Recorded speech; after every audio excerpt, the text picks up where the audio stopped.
La invasión en Venezuela marca un antes y un después en esta reingeniería que se está dando de manera política a nivel regional. Hoy tenemos una mesa de debate, de análisis, de opinión, de crítica sobre este caso que ha impactado a todo el mundo, específicamente en Latinoamérica y Estados Unidos. Y tenemos a dos invitados especiales por este episodio de edición especial aquí en Pensar Podcast. Tenemos por un lado a Patricia Morales, que me permitiré leer un poco acerca de quién es Pati Morales. Pati es economista con experiencia en gestión financiera pública, ha sido asesora legislativa y ha trabajado directamente con comunidades vulnerables. Ha participado en el diseño y evaluación de políticas públicas con enfoque social, particularmente en mujeres, en infancias y participación ciudadana. Y ha trabajado tanto en instituciones públicas como en proyectos comunitarios e interculturales.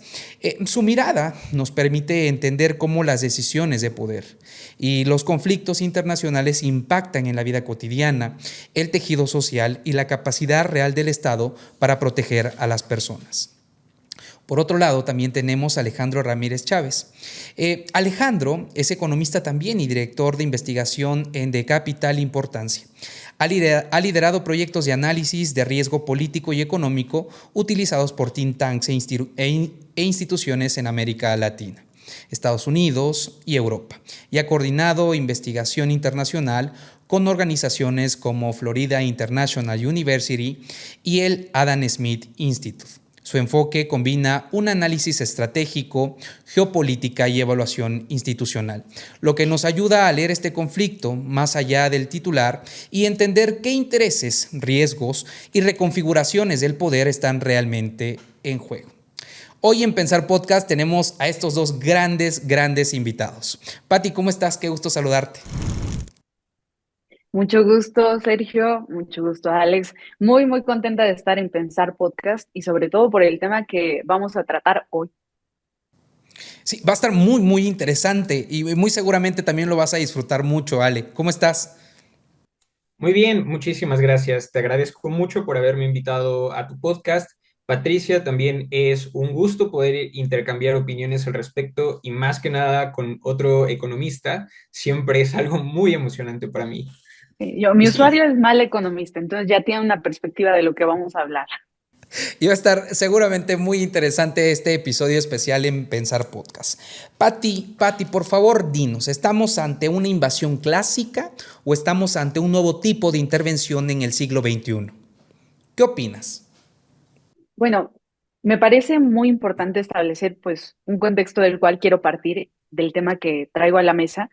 Me parece que estamos en una intersección de tres asuntos muy relevantes para un país de Sudamérica, como lo es Venezuela, que es el tema político, económico y el de geopolítica, que algunos piensan engloba la situación que está atravesando Venezuela, pero no es así.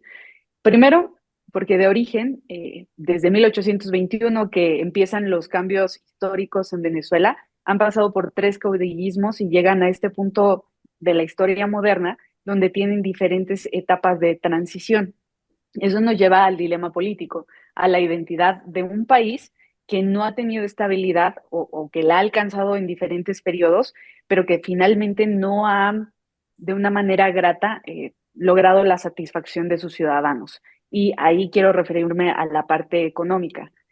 En los últimos 12 años, porque más o menos desde el 2013 que surge el cambio con Chávez, que entra Maduro en la ecuación, hemos visto o hemos leído a través de los titulares, porque de una manera física, inspeccionar cada uno de los índices que debería de tener un país democráticamente integrado como lo debería de ser Venezuela, no tenemos un registro tan puntual de las cosas como lo tenemos en México o en otras democracias de América.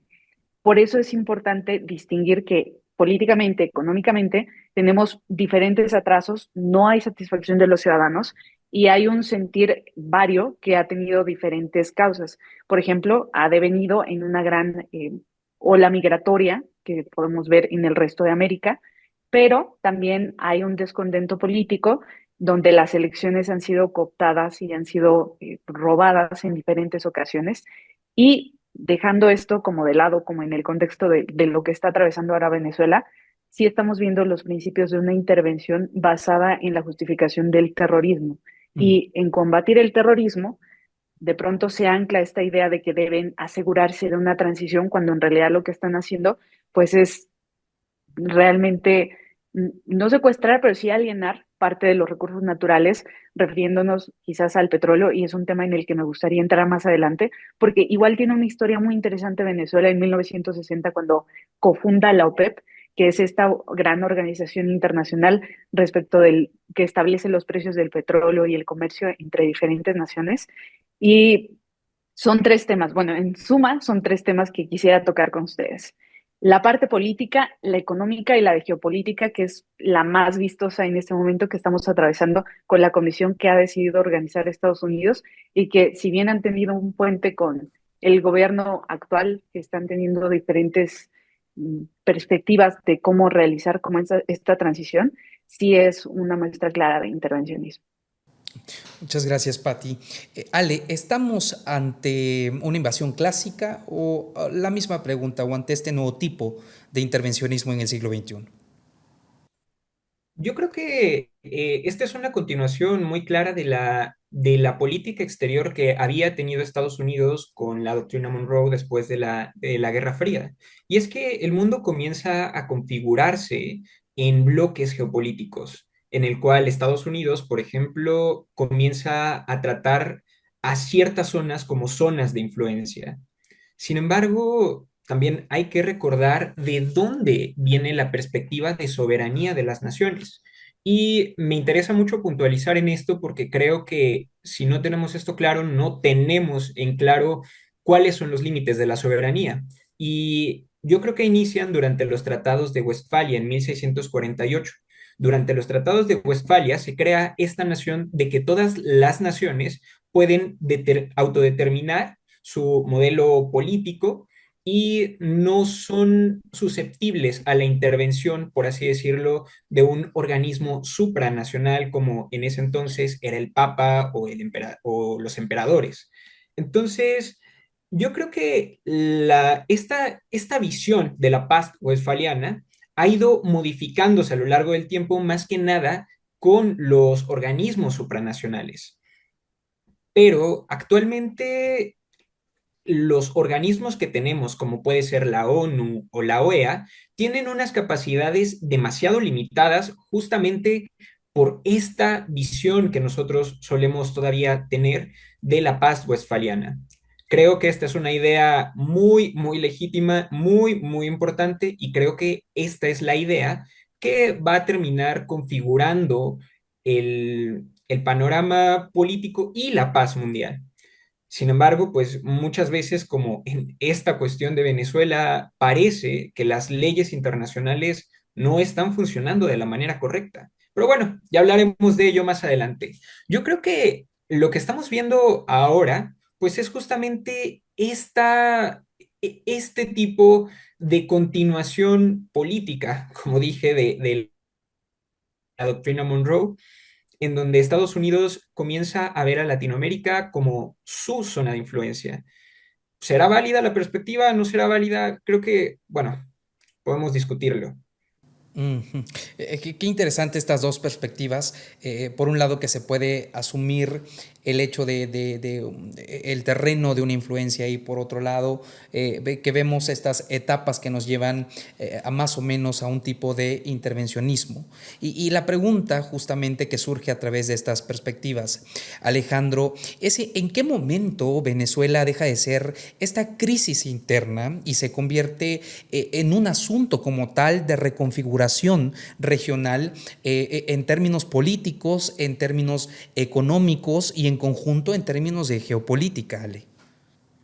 Bueno, este para mí es el tema principal y es que yo creo que deberíamos de empezar a ver Venezuela en el asunto de cómo es que eso está afectando a México o por qué a los mexicanos nos debería importar. Y creo que el asunto de la configuración geopolítica de Venezuela, pues es que nosotros podemos ver que tenía un intervencionismo enorme, tanto de militares cubanos, tenían ahí a militares rusos, tenían ahí al grupo Wagner, que ayudaban a secuestrar a los opositores venezolanos, tenías ahí a Irán, les regalaban, bueno, le donaban el petróleo a China, tenían un montón de potencias que son realmente enemigos geopolíticos o parte de bloques geopolíticos distintos al de Estados Unidos. Y esta influencia, la verdad es que se propagaba por América Latina. Bueno, el principal evidentemente es Cuba. Cuba ha sido históricamente un bastión de todas estas organizaciones y un bastión de la izquierda latinoamericana. Y bueno, pues hemos visto que incluso nuestros políticos mexicanos pues suelen tener un enorme interés en Venezuela. Ahí teníamos a Noroña defendiendo elecciones claramente fraudulentas. Ahí teníamos a Andrés Manuel quejándose del orden político, diciendo que la OEA y la ONU nunca habían hecho nada por los pobres. Esa es una cita literal y que no se debían de meter en las elecciones de Venezuela. Entonces, ¿cuál era el interés de estos bloques regionales? Pues yo creo que es claro y obviamente es conquistar el poder, obviamente es perpetuarse en él y creo que eso es algo que habían estado logrando de una manera impresionante en los últimos años. Ujú. Es interesante esta perspectiva en donde, según entiendo, hay un tipo de ya de un intervencionismo, sin llamarlo como tal, porque estaban países como Rusia, como Irán, como China, de alguna u otra manera dentro del territorio venezolano. ¿Es esto lo que nos quieres decir, Ale? Sí, sí, sí, sí, justamente. O sea, ya tenían el país completamente intervenido. Venezuela no era un país soberano. Mm. Patti, justamente hablando de este concepto de soberanía y de hablando de los conflictos que surgen en la región, ¿cuándo deja de ser este conflicto a nivel interno y se convierte en una cuestión de reconfiguración regional, Patti? Bueno, para hablar de soberanía tendremos que hablar del concepto de Estado de Derecho, porque la soberanía en México no se define igual que en la Constitución de otros países. Y, por ejemplo, retomando un poquito de lo que acaba de nombrar Alex, quizás Cuba es un ejemplo, pero no de la izquierda, sino del ala revolucionaria. Hay que empezar a separar los conceptos porque la izquierda latinoamericana, de Centroamérica y de Sudamérica, tienen distintos arrastres dentro de sus corrientes. Y creo que la más reacia respecto del tema guerrillero ha sido la que ha surgido, por ejemplo, en Sudamérica y en Centroamérica. Y Venezuela es un claro ejemplo de esto. Voy a explicar por qué. Porque es una democracia y sobre todo una izquierda que se basa, por ejemplo, en el concepto bolivariano de cómo construir una gran patria. Y si hay una parte muy ideológica que defender al interior. Creo que en este aspecto la soberanía que ellos construyen es mucho de brindar hacia la colectividad. Y en esto tiene mucho el fundamento, por ejemplo, de los programas bolivarianos de ayuda que tenían disponibles o abiertos para la ciudadanía y que de ellos salen, por ejemplo, el grupo de talentos del cual forman parte Gustavo Dudamel y otros artistas muy famosos a nivel internacional. Abriendo este tema, es importante quizás mencionar que en la parte soberana, pues no hay una nación soberana en el mundo porque todos estamos propensos a, quizás, por ejemplo, a la intervención tecnológica o cibernética, porque todas las redes abiertas en el mundo tienen al menos una parte de bloqueo y de recepción de datos. Y eso en Venezuela, más que en otros lugares, ha sido algo que desde 2013 pues fue nombrado o fue enunciado en diferentes discursos públicos desde Chávez, Maduro, Daisy Capriles, Diosdado Cabello, varios activistas dentro del ala extrema política en Venezuela. Y por eso es importante quizás recordar un poquito de ejemplos internacionales de derecho de qué ha pasado con el intervencionismo, que sí juzga, que sí secuestra para juzgar. Por ejemplo, me gustaría mucho nombrar o traer a la mesa el caso de Humberto Álvarez Machaín, que fue este médico que fue vinculado al caso, por ejemplo, de Kiki Camarena y que fue secuestrado para ser llevado y juzgado en Estados Unidos por este crimen, aun cuando solamente estaba bajo la sospecha de formar parte pues de este cúmulo de acontecimientos que pasó en aquel momento en México. Pero este es uno de los ejemplos de cómo pasó la extracción de Maduro y cuánto tiempo llevó, por ejemplo, de planeación, algo que sí afecta la soberanía de cualquier democracia en el mundo. Primero, Alex se refirió a una parte que es fundamental para las democracias occidentales, la paz westfaliana. Pero si lo vemos si extraemos esa idea, para las democracias en América y sobre todo democracias de este estilo como la venezolana, la chilena, la uruguaya, hay dos conceptos que son muy recurrentes en sus textos constitucionales y es la estabilidad y permanencia.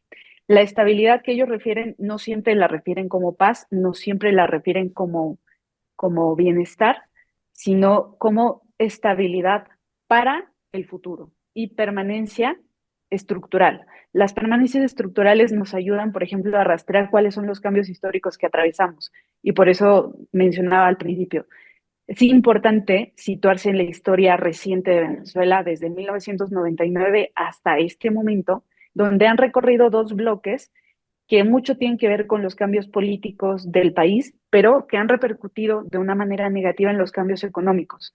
De 2013 hacia la fecha, podemos rastrear diferentes momentos donde han perdido el punto de equilibrio y no han podido dotar, por ejemplo, de insumos suficientes a la población, donde tienen un cerco naval, donde incluso tienen secuestrado el hecho de vender petróleo y en este momento estamos viviendo ya un cambio político que afecta a la región. ¿Por qué lo afecta?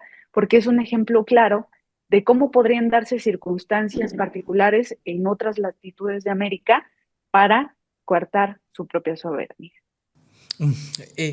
No hay nación soberana, dices, Patricia Morales, en Pensar Podcast, al menos desde una perspectiva... Sí, al menos desde una perspectiva respecto de la tecnología, así es esa precisión, digamos, por esta recopilación de datos y podemos hablar de otro tipo de soberanías. Lo que veo aquí en los dos puntos, un punto de toque entre las dos perspectivas, las de Alejandro y la tuya, Patti, es que justamente cada uno de ustedes reconoce que hay un tipo de intervención, que si bien ya estaba intervenido, digamos que tú también reconoces que hay una cuestión ahí factual respecto de la soberanía también. Creo que estos dos puntos son los de encuentro en este análisis que estamos haciendo. Y justo iba a preguntar acerca de cuáles son estos hechos históricos que se recuperan a través de esta intervención, que podríamos mencionar Panamá, que podríamos mencionar la Guerra Fría, incluso que aquí en Granada, en América Latina. Pero más bien, Patti, para ir profundamente a este asunto, ¿qué se rompe con esta intervención? ¿Se rompe un régimen político o una regla no escrita del sistema internacional, Patti? Se rompe la comunidad internacional como la teníamos entendida hasta este momento. Digo, ha habido hitos que han formado nuestra noción del derecho internacional porque hasta 1945, cuando ocurre la Segunda Guerra Mundial, no había una comunidad internacional formada, no había órganos que respondieran para cada una de las necesidades de los países integrantes de este, y tampoco había una noción, por ejemplo, de cuáles son los conflictos que llevan a las guerras, ¿no? O sea, ¿qué hechos históricos pueden orientarnos hacia allá? Este claramente es uno, pero me gustaría referirme a esta parte que dejé atrás y me gustaría recuperar, la multipolaridad en la que vivimos. Una parte de lo que dice Alex, y esto es muy relevante, es que se ha ido reconfigurando el mundo en bloques. Hasta hace unos 10 años seguíamos hablando de cómo los BRICS podían posicionarse como una potencia económica, pero ahora hay incluso una reinterpretación de la doctrina Monroe de cómo se pueden repartir el mundo en tres, como si estuviéramos hablando de los tratados de Tordesillas, cuando no es así, han pasado muchos siglos, pero en los hechos, y este es lo más complicado, es cómo distinguir la parte teórica de la parte práctica de lo que está ocurriendo en el mundo y de cómo pues, se contradicen o se intersectan diferentes puntos en lo que ahora está ocurriendo en Venezuela. Este es uno de los puntos más importantes.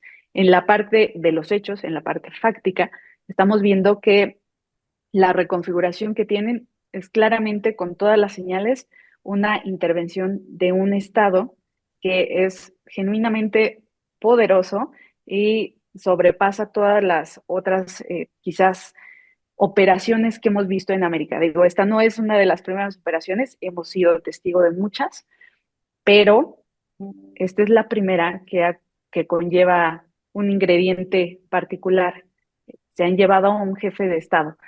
Sea electo de manera democrática o no, no es la cuestión. Se han llevado a un jefe de Estado. Si las razones son legítimas, es lo que se pone en duda, ¿no? Hacemos esta pequeña pausa para pedirte que te suscribas a nuestro canal, que comentes aquí sobre qué quieres pensar y también que compartas nuestro contenido. Esto nos va a ayudar mucho si a ti te gusta crear pensamientos positivos y saludables aquí en Pensar Podcast. Seguimos con este episodio especial. Ale, podemos justamente dar la perspectiva acerca de lo que estaba diciendo Patti y al mismo tiempo responder si se rompe un régimen político o una regla no escrita en el sistema internacional. ¿Cuál es tu perspectiva, Ale? Yo creo que las reglas sirven para algo. O sea, creo que el sistema internacional, a pesar de que muchas veces no haya logrado su cometido, en realidad funcionan también de una manera de aceptación tácita de ciertas costumbres, ¿no? Por ejemplo, en esta cuestión, se sabe, por ejemplo, que invadir a otro país está mal. Y esto también es parte de las reglas internacionales. Yo creo que a lo largo de la historia, los grandes conflictos han resultado de ese estiramiento de hasta dónde llegan las reglas. Yo creo que en el caso específico de Estados Unidos, dio un precedente bastante peligroso en el 2000, en el 2001, después del atentado a las Torres Gemelas, porque comenzó ya no a perseguir o a declarar la guerra a otros territorios, a otras naciones, sino específicamente a grupos terroristas. Esto lo que hizo fue validar a Estados Unidos a que comenzara a perseguir a grupos en otras partes del mundo y a intervenir en otras partes del mundo debido a esto. Yo creo que aquí empezó a haber una especie de consentimiento tácito, no entre todas las naciones, sino entre ciertas potencias que también son imperialistas, como el caso de Rusia o el caso de China, las cuales también comenzaron a perseguir y a invadir tanto otros países como buscando también expandir su influencia en otras latitudes. Em, yo creo que lo que acabamos de ver ahora es simplemente una continuación de esta especie de política de potencias regionales, pero yo creo que tiene cierto sentido el hecho de la configuración mundial de potencias. Por ejemplo, a mí algo que me llama mucho la atención es la cuestión de las armas nucleares. Muchos países no pueden tener armas nucleares, no debido a la tecnología, sino que hay una prohibición internacional para poder tener armas nucleares. Solamente las potencias pueden tener armas nucleares. Entonces, estas potencias son el paraguas, por así decirlo, o los protectores de ciertas zonas, debido a esa enorme capacidad armamentística. Y tiene cierto sentido, porque, por ejemplo, si México le declarara la guerra a Estados Unidos, seríamos barridos en un momento, ¿no? Entonces, debido a eso, yo creo que tiene cierto sentido la configuración mundial de potencias, pero a mí lo que me preocupa es cómo estas potencias cada vez están extralimitándose, cómo es que cada vez el derecho internacional se va rompiendo. Yo, a diferencia de Patty, creo que esta es una discrepancia grande que tenemos, es que no creo que Estados Unidos haya roto actualmente el orden internacional. Yo creo que simplemente lo volvió a estirar como lo hizo en 2001 al tratar de atacar a Al Qaeda, pero yo sí creo que esto puede llegar también a ser una especie de validación, por ejemplo, tácita a lo que está haciendo Rusia en Ucrania. Y esto a mí me parece realmente peligroso. Me parece peligroso que las potencias estén extralimitando tanto el derecho internacional. Mm. Yo aquí voy a intervenir antes de que continúes, perdón, Sergio, porque Adelante. quiero profundizar en esto. sí Estados Unidos ha roto el paradigma de lo que es la comunidad internacional porque hay tratados donde establecen los 14 momentos en los cuales una nación puede ser declarada contra otra en proceso de actos de terrorismo. O sea, hay 14 momentos en los que puedes encontrar cuando estamos en zonas o ante una organización terrorista. Y eso es muy real porque lo establece el derecho internacional. No soy yo, es el derecho internacional. Estamos viendo lo que ya pasó en Venezuela y que extrajeron a un jefe de Estado y lo llevaron a ser juzgado a Estados Unidos. Pero perdimos de perspectiva qué es lo que está haciendo, por ejemplo, Gran Bretaña y Francia atacando a Siria por haber sostenido que el Estado Islámico está construyendo armas cuando no ha habido evidencia, ni una sola, de que cerca de la ciudad de Palmira, donde atacaron con armas, hubiera una zona donde armaran armas nucleares, porque este fue lo que han sostenido ante la prensa. Del otro lado tenemos sí a Rusia con Ucrania, pero esto pasó hace unas 13 horas y hace 3 días declararon que esta operación estaba en curso. Lo que quiero decir es un tiempo brevísimo en el que nos enteramos de lo que está ocurriendo en el mundo, pero solamente ciertas noticias tienen eh, cierto nivel de permeabilidad entre la gente informada, los que consumimos noticias de manera regular. Y si salimos de ese cuadro porque estamos en una burbuja, muy pocos van a saber qué es lo que está ocurriendo y por qué la idea de que la fragilidad de la comunidad internacional está en discusión es real. Mm. Qué interesante esta perspectiva, digamos, estas dos perspectivas que alcanzan a responder una pregunta que nos hace Javier Hernández en Instagram, que nos dice: ¿la invasión representa el fin del derecho internacional? Pues justamente estamos viendo estas dos perspectivas que nos da Alejandro y Patricia acerca de esta pregunta, Javi. Y te pregunto, Pati, para dar seguimiento a esto que estamos discutiendo, más allá de este discurso oficialista, más allá de perspectivas que pueden ser cómodas o incómodas, ¿cuáles son los intereses estratégicos verdaderamente reales detrás de lo que tú aceptas como una intervención? Bueno, uno de los principales intereses que tiene Estados Unidos en Venezuela definitivamente es el petróleo de alta calidad que produce la zona y no necesariamente en el territorio, sino en los recursos naturales.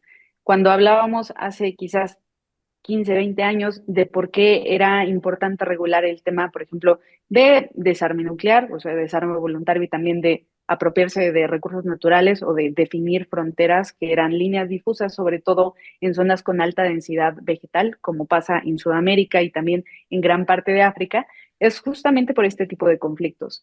Muchos de los conflictos bélicos recientes que han llevado a guerrillas en Sudáfrica, en África subsahariana, por ejemplo, tienen que ver mucho con el tema de apropiarse de recursos minerales, de apropiarse de recursos naturales, y este es uno de los ejemplos que no habíamos tenido o de los casos que no habíamos tenido en América hasta años recientes.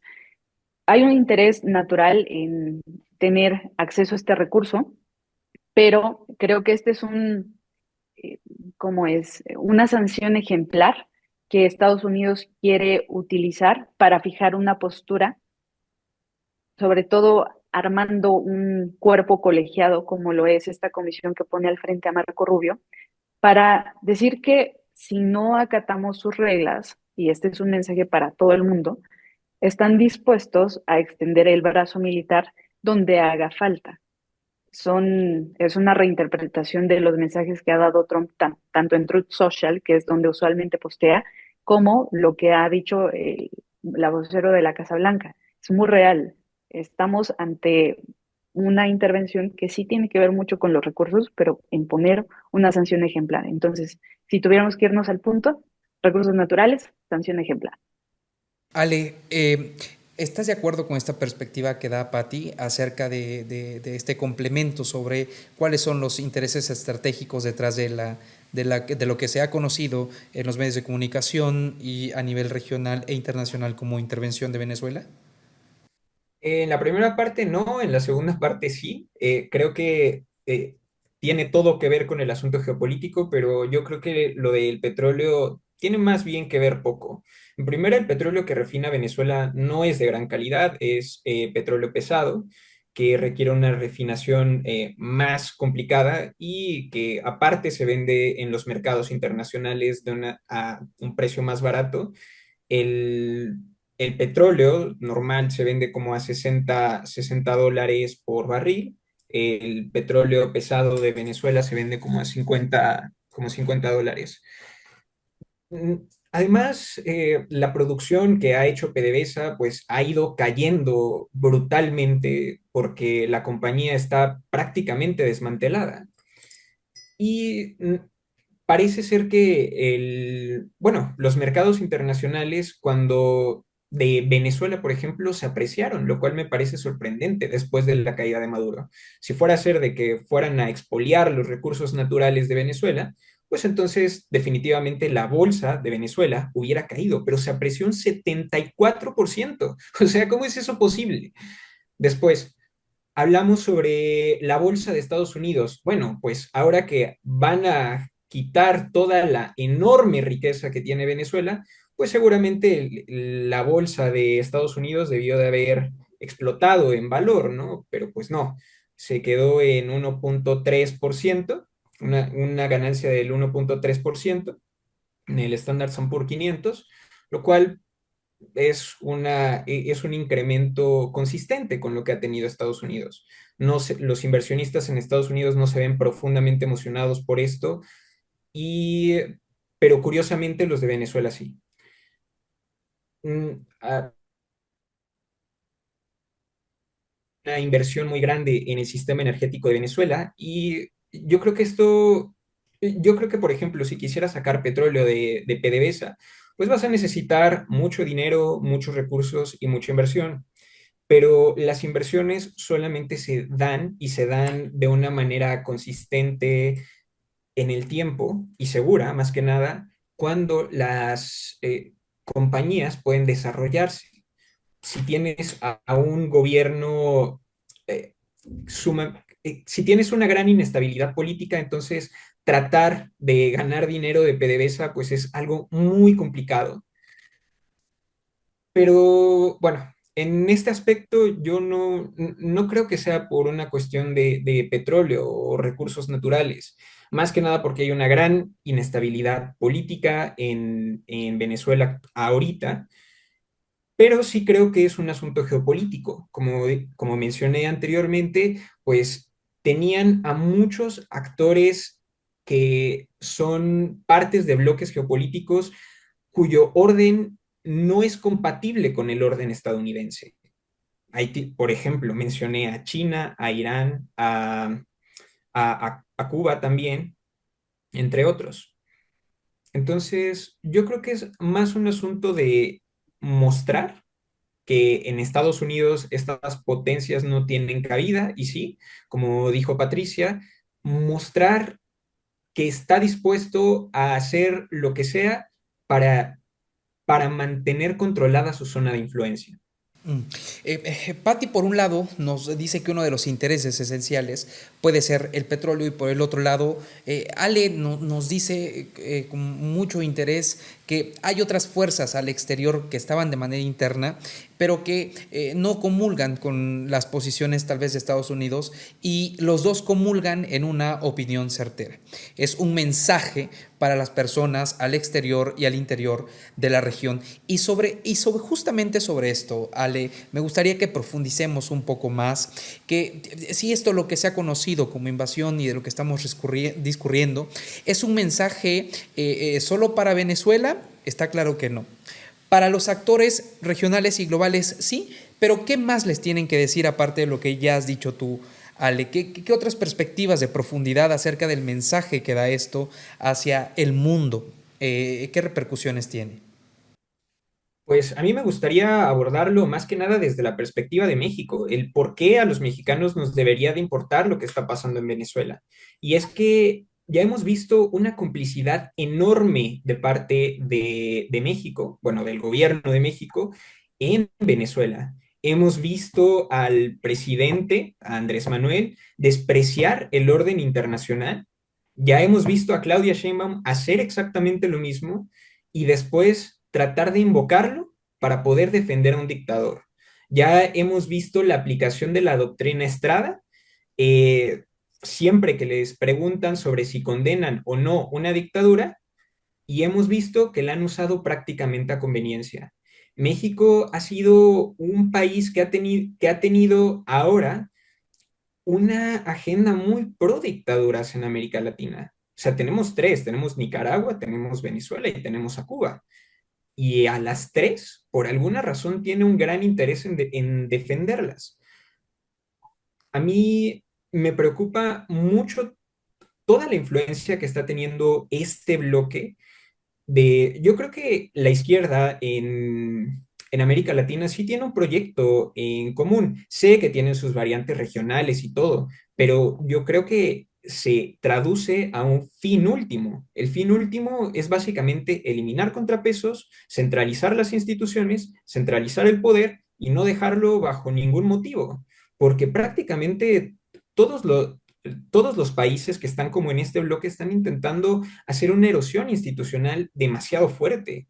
En el caso de México, yo creo que es impresionante la cantidad, la erosión que hemos tenido en estos últimos años. Ha sido impresionante también el intervencionismo que hemos tenido en estos últimos años. Ahorita ya incluso el día de la toma de posesión, por ejemplo, de Nicolás Maduro, aquí vino, el día de la posesión de Andrés Manuel, perdónenme, se me fue. Vino Nicolás Maduro y tuvo una reunión privada con Andrés Manuel. Esto a mí me hizo mucho ruido y bueno, a la comunidad de venezolanos en México también le hizo mucho ruido y fueron a protestar en contra de haber invitado al dictador. Actualmente también, por ejemplo, Claudia Sheinbaum quiso no comentar el tema de la elección de Maduro, de la fraudulenta elección de Maduro, y lo que terminó haciendo fue esperarse un rato a que a la gente se le olvidara y mandar un embajador. Entonces, yo creo que estas dictaduras están extendiendo también su proyecto político a lo largo de toda la región. Y a mí me preocupa mucho lo que está pasando en México, porque en México estamos viendo también una erosión institucional muy grande. Mm. Patti, hay una convergencia en la opinión que nos da Alejandro acerca de este mensaje para las otras personas con lo que conocemos ahora como invasión en Venezuela, o tienes algún punto distinto o otro punto de profundidad al respecto? Bueno, yo pienso que hay que poner un ojo muy especial en las potencias que no son occidentales. O sea, mucho pensar en China, en Rusia y ver pues, qué es lo que va a pasar en la agenda política y de pronto aquí ponernos un poco los lentes de analista y ver en la profundidad por qué pasan cada una de estas acciones. Sí, económicamente tienen un propósito, pero por ejemplo, cuando hablaba del petróleo, olvidé mencionar que me refería, por ejemplo, a los 30 y 50 millones de barriles que están incautados en este buque, que sí es petróleo de alta calidad, pero que tiene un propósito firme, el por qué Estados Unidos está haciendo esto, es controlar la venta. El hecho de controlar la venta ayuda a controlar, sí, parte de los recursos, pero sobre todo a determinar qué es lo que va a pasar al interior en este tipo, por ejemplo, de decisiones que va a tomar el gobierno que se forme a partir de ahora, que si bien los tiempos los está marcando la constitución venezolana, sí hay que poner un ojo mucho de analista en esto, en que Estados Unidos está actuando no de manera espontánea, ni tampoco lo hacen otras potencias en el mundo. Estamos viviendo un resurgimiento hemisférico de la extrema derecha y de movimientos de extrema derecha que conllevan una agenda muy poderosa. Y así como mencionaba, por ejemplo, ahorita del por qué proteger o por qué proteger a países de cierto tipo de dictaduras o expresiones de gobierno autocrático, porque ya no sé ni cómo definirlas, también hay un interés muy que cada vez se recrudece más del por qué proteger a ciertos gobiernos con tendencia a la derecha, y por ejemplo pongo el caso de El Salvador con Bukele, no por el hecho de encarcelar a pandilleros, sino cómo descaradamente reformó la Constitución para reelegirse por más periodos y permitir que el legislativo tenga también esa facultad. Son discusiones a las que hay que abrirse y que sí, económicamente trastocan un punto muy específico. ¿Por qué hablo del control de la venta del petróleo? Porque también va a haber un control de las remesas y respecto de lo que ha pasado en la crisis humanitaria que ha tenido Venezuela y que sigue repercutiendo al mundo, sí tenemos que hablar de qué tipo de injerencia tiene un país sobre otro en un proceso de reestructuración como el que va a vivir Venezuela. Pienso que la discusión tiene que orientarse mucho hacia las percepciones que tienen las instituciones respecto de los diferentes países de América y cómo atravesar momentos de fragilidad o de ruptura puede conllevar a un momento en el que su soberanía puede verse vulnerada. Y este es uno de ellos. Mm. Patti, justamente hablando de esto, de manera real, a ver, estábamos hablando acerca de esta ganancia de posición, digamos, de mensaje que da Estados Unidos, pero también, aparte de ganar, ¿qué arriesga Estados Unidos con esta acción en términos políticos y económicos, Patti? Bueno, ahí es donde todo entra en perspectiva. Con este movimiento definitivamente pone en la balanza el reelegirse por otro periodo más y también viendo un movimiento muy interno en Estados Unidos, hay una ola creciente del Partido Demócrata que busca ocupar de alguna manera cargos que son estratégicos, sobre todo teniendo en cuenta que es un colegio electoral que se configura de cierta manera, donde hay estados que tienen, aunque tienen más votantes, tienen menos peso en el colegio electoral que otros, donde podría estar en riesgo la reelección para el Partido Republicano y sobre todo para ciertos liderazgos que pertenecen a una supremacía de extrema derecha, supremacía blanca y de extrema derecha, que son dos bloques o dos corrientes diferentes dentro de los republicanos. Y uno de los ejemplos que quizás es más sobresaliente es el hecho de que eligieron a Zohran Mamdani como alcalde de Nueva York, que pertenece a uno de los grupos de los demócratas que está buscando remover en puntos estratégicos a diferentes líderes republicanos. Eso es lo que se pone en perspectiva, pero finalmente aquí es cuando topamos con pared y no comprendemos plenamente qué tipo de democracia tenemos. La democracia en Estados Unidos se parece más de lo que quisiéramos a la mexicana, porque el promedio de las personas que están registradas para votar en Estados Unidos se parece al promedio del mexicano que tiene credencial para votar.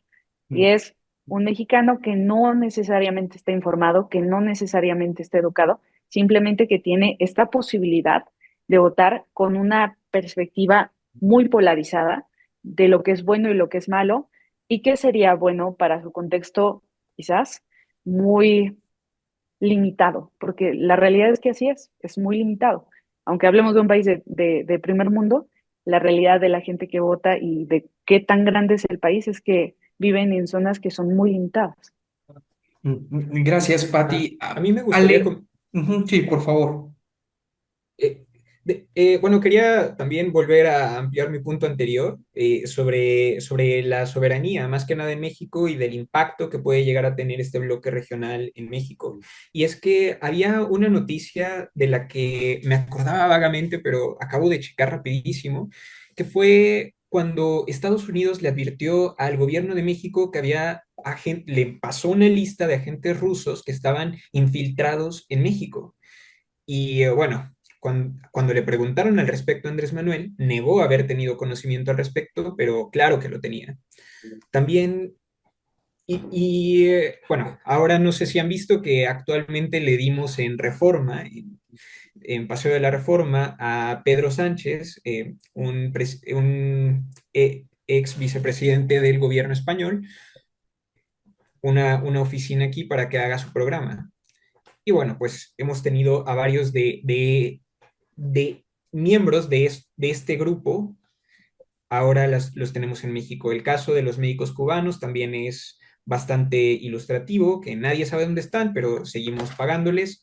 El caso de los envíos de petróleo a Cuba, que también es una de las cosas que a mí más me preocupan, porque ahora que ya no tienen a Venezuela, el peso va a recaer en nosotros para enviarles esas transferencias.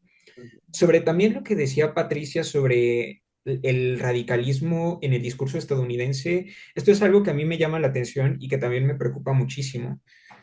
Yo creo que tiene bastante razón en esta en cómo hay ciertos bloques dentro del Partido Republicano que son tremendamente supremacistas, como el caso de Nick Fuentes, cómo muchas veces este discurso también comienza a generar una reacción en la izquierda, por ejemplo, con Zoran Mamdani, que ha tenido también un discurso sumamente radical. Ahí tenemos a otras figuras como Bernie Sanders o Alexandra Ocasio-Cortez, que también han tenido un discurso que a mí me recuerda a la teoría de la herradura, ¿no?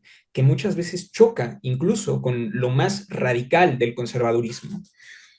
Y, y esta perspectiva que últimamente está adquiriendo Estados Unidos de una polarización extrema, me preocupa también el asunto de la reelección de Donald Trump. No estoy seguro que Donald Trump vaya a reelegirse o que haya hecho esto para buscar una reelección. Creo que, de hecho, Estados Unidos con este movimiento perdió más de lo que ganó. Fue una política, a mi juicio, terrible para Estados Unidos y yo creo que puede ser potencialmente bueno para Venezuela. Creo que hay una ventana de oportunidad pequeñísima en Venezuela para que se abra una transición democrática.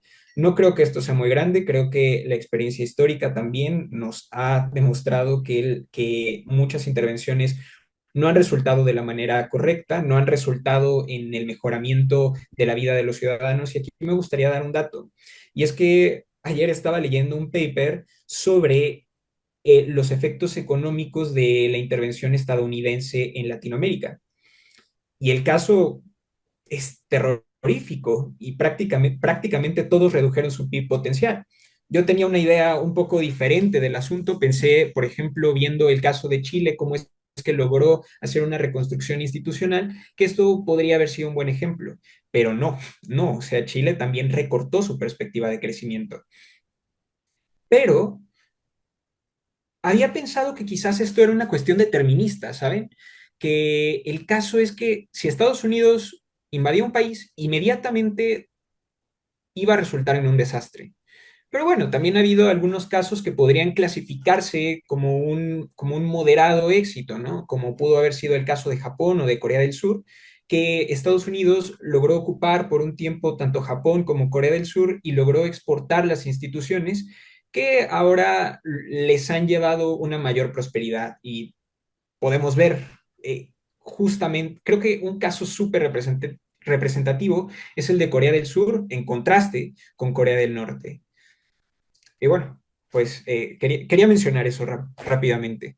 Mm, Ale, justo nos dicen algunas preguntas de Instagram, nos hacen varias preguntas, pero yo quisiera centrarlo a una sola pregunta, lo que nos dicen en Instagram. Aniken dice, ¿cuáles serían estas condiciones mínimas para que actores internos puedan hablar de elecciones con legitimidad en un futuro próximo en Venezuela, bajo la condición, por ejemplo, que ahora la vicepresidenta está asumiendo por mandato de la Corte de Venezuela la presidencia en funciones, pero que habrá nuevas elecciones? ¿Cómo se puede legitimar? ¿Qué condiciones mínimas habrían que existir para ello, Ale, desde tu perspectiva?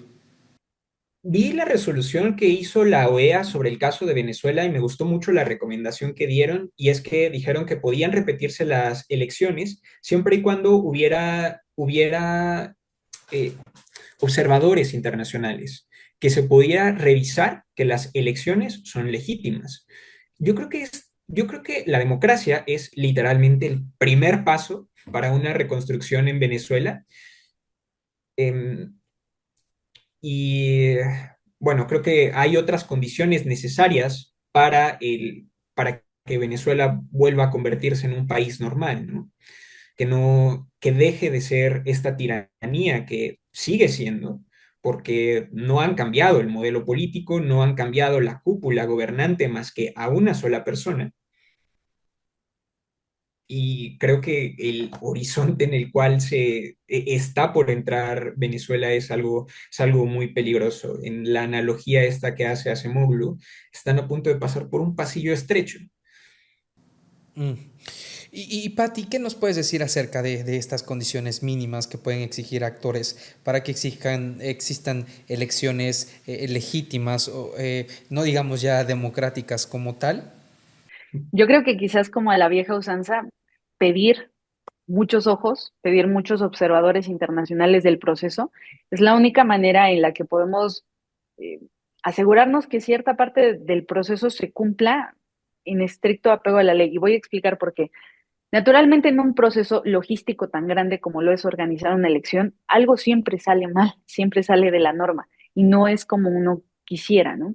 Y si hacemos un recuento de las últimas elecciones desde quizás 2015 a la fecha, o sea, hace 10 años, cuando entró Maduro más o menos al poder, siempre ha habido observaciones de que hay omisiones en el proceso, de que existen vicios de la elección, de que se roban la elección, pero lo que salta a la vista, creo que como cualquier persona, es que alguien gane con más del 90% de aceptación en una elección. Eso definitivamente es algo que excede a la norma, excede cualquier ley de los números y sobre todo de la aceptación social.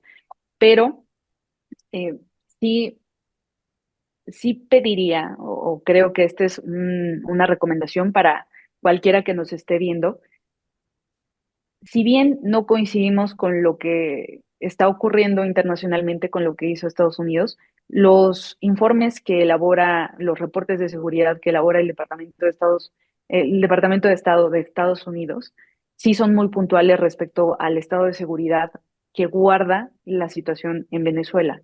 Y eso en específico nos ayuda a tener como una perspectiva más amplia respecto de lo que está ocurriendo. Hay otros esfuerzos que igual son muy importantes, como el Observatorio de Derechos Humanos, el Human Rights Watch, y también, por supuesto, el observatorio que tiene Venezuela respecto a derechos y seguridad. Pero, pues, haciendo un cúmulo de esfuerzos de la información que hay disponible, creo que ahora quizás podamos exigir, por ejemplo, un poco más de activismo digital que nos ayude a estar más presentes y cercanos cuando surgen las cosas. Esto estableciendo como un parámetro que ayude a tener un sistema de denuncias de vicios de la elección, sí ayuda mucho. Quizás hay muy pocas democracias en el mundo que lo han implementado de manera efectiva y uno de los casos que siempre me gusta nombrar es el de Gran Bretaña, porque son ciertamente muy ordenados como para votar y a lo mejor es una peculiaridad del lugar, pero sí creo es una conducta que podemos de alguna manera tropicalizar e implementar. Yo soy muy fan de los experimentos sociales y este es uno en el que vale la pena vivir y registrarse e incluso viajar y verlo. Patti, justo acerca de lo que estás diciendo, ¿cuáles son los escenarios nuevos que se abren para Venezuela, que sean verdaderamente realistas? Escuchamos que Estados Unidos dice que va a permanecer hasta que exista una transición, pero realmente, ¿qué esperamos para Venezuela? ¿Una transición, una ocupación prolongada, una fragmentación del poder? ¿Qué ves para Venezuela próximamente, Patti? Ok, veía un noticiero anoche donde entrevistan a Marco Rubio y le preguntan pues que por qué estaban discutiendo, por ejemplo, con el statement, con el gobierno que está actualmente, que sería todo lo que representa Daisy Rodríguez en este momento en Venezuela como vicepresidenta, y no con el área contraria que representa Ana María, perdón, María Corina Machado.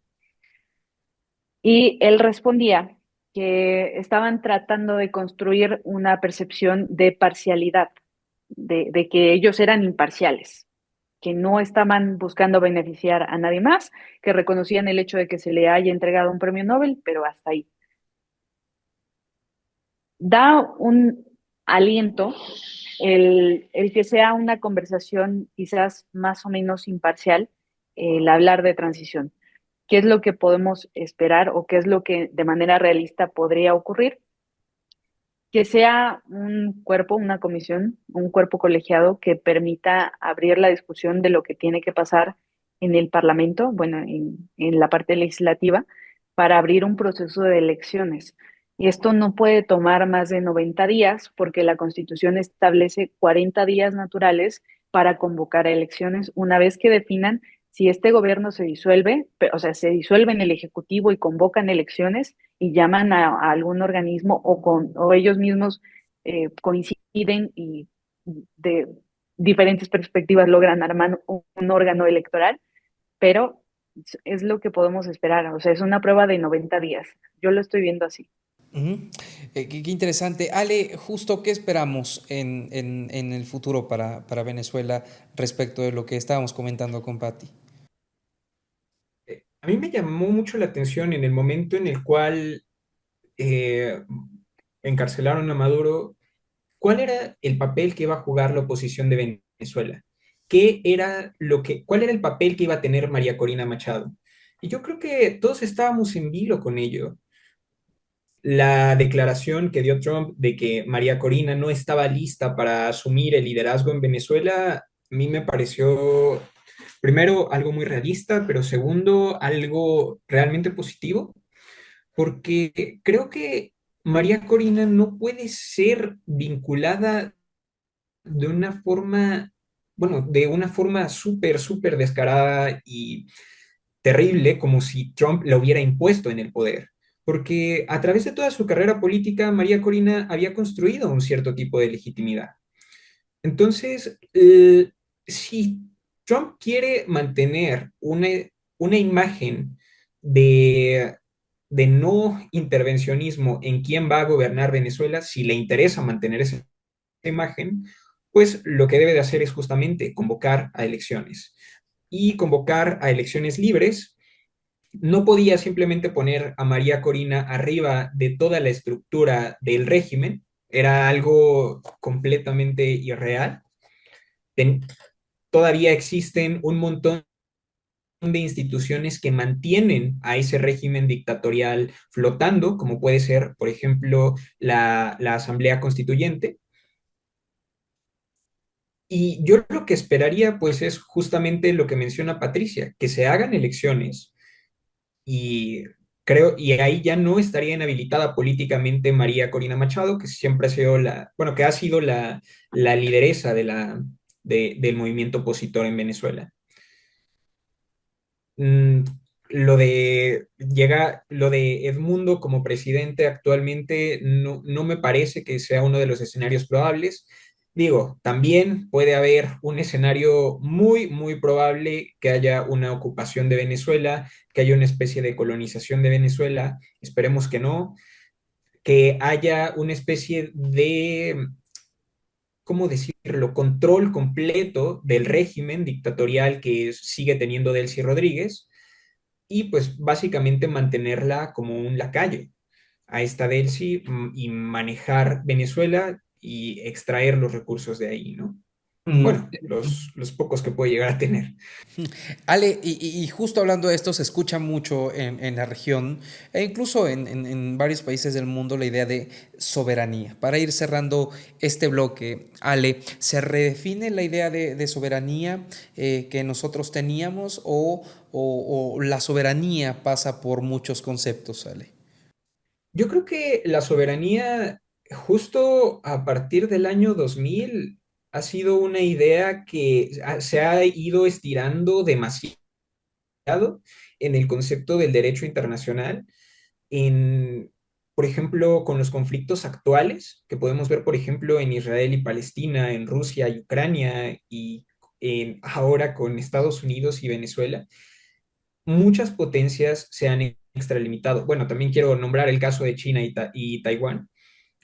Muchas potencias se han extralimitado y han realmente desafiado este concepto y no de una buena manera. Y una de las cosas que me hizo un poco de ruido fue cuando Patricia mencionó que no había soberanía tecnológica y lo entiendo, pero bueno, yo estaba tratando de hablar un poco más sobre el despliegue de elementos militares en distintos países, en países que no deberían de estar. Y yo creo que Estados Unidos con esta acción volvió a estirar este concepto y también a legitimar lo que está haciendo Rusia con Ucrania. Eso sí me preocupa muchísimo. Muchas gracias, querido Ale. Para ir cerrando este bloque, querida Patti, ¿se redefine el concepto de soberanía o justamente soberanía pasa por muchos otros conceptos? Bueno, por eso les contaba al principio que este era un tema que había que desmenuzar un poco, una parte de la parte política, otro tanto la sucesión económica y quizás una tercera, que es cuando hablamos de la comunidad, la parte geopolítica. Sí se redefine la soberanía y sobre todo porque hay que ser conscientes de algo. Si este régimen se ha prolongado durante tanto tiempo es porque obviamente los resortes del Estado están oxidados, las instituciones no ejercen como deberían y aquí es donde hay que hablar de pesos y contrapesos. Venezuela es un país que desde hace muchos años dejó de tener contrapesos porque su área de influencia política estaba muy limitada y es una realidad a la que se va a enfrentar, vaya o no a una elección, a María Corina Machado, porque finalmente el ala de la oposición que tanto Edmundo González como ella representan se enfrenta a otros retos y de manera interna también hay un trabajo de seguridad que Vladimir Padrino López, que fue ministro de Seguridad durante muchos años, tanto con Chávez como con Maduro, trabajaron de pe a pa, o sea, tenían una estructura y una operación muy pulida y muy aceitada de cómo hacer las elecciones y también de cómo silenciar a líderes de la oposición. Cuando hablamos de crisis humanitaria y migratoria, no solamente es por las olas de migrantes que hemos recibido en diferentes países de América y también de Europa y de otras partes, sino con la crisis de desapariciones de la que poco se habla y que el Observatorio de Violencia de Venezuela ha reportado en numerosas ocasiones y que siguen sin dar respuesta. El no hablar del pasado político que tiene Venezuela es lo que hace peligroso que ahorita estemos hablando de polarización a nivel internacional, porque en el mundo, y por eso hablaba de una reconfiguración hemisférica de los bloques, tenemos diferentes conflictos políticos.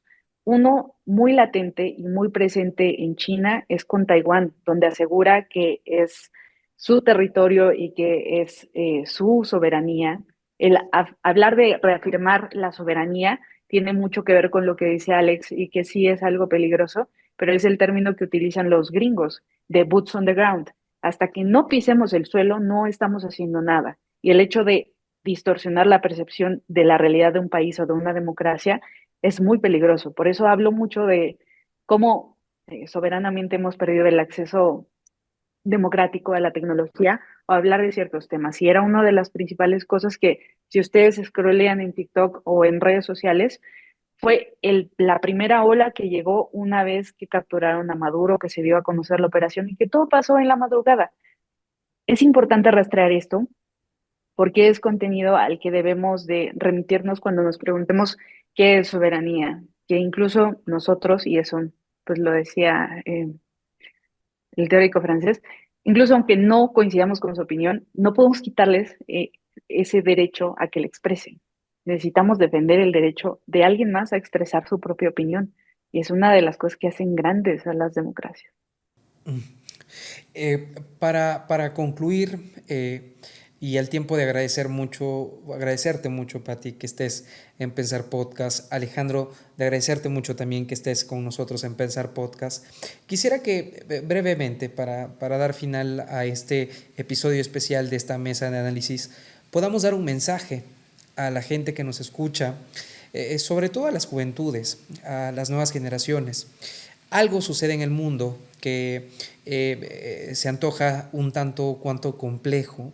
Esta redefinición de los bloques políticos, de la geopolítica misma, de la economía, del avance tecnológico, incluso de las posturas radicales de ambos lados y ambos sentidos, de la izquierda y de la derecha, ponen a pensar al mundo y a las nuevas generaciones.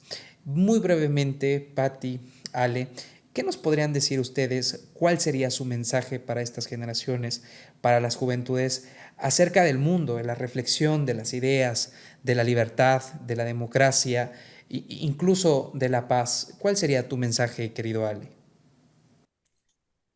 Bueno, mi mensaje sería que siempre hay algún evento que puede llegarnos a pegar en el corazón, pero muchas veces es importante no únicamente cu- a- a- opinar con las vísceras. Muchas veces es importante primero estudiar, es importante revisar distintos tipos de fuentes con distintos tipos de enfoques para podernos hacernos un juicio.